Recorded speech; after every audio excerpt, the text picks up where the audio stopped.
mano ba ksem hangne who fart here une kenna sngat.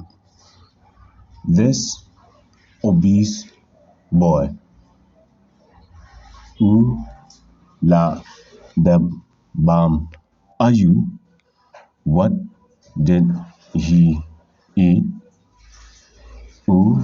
La the bam dos nyang. He ate pork.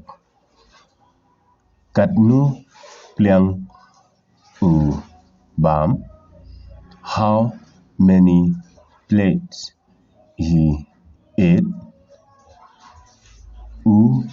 Bam san pliang. He ate 5 plates.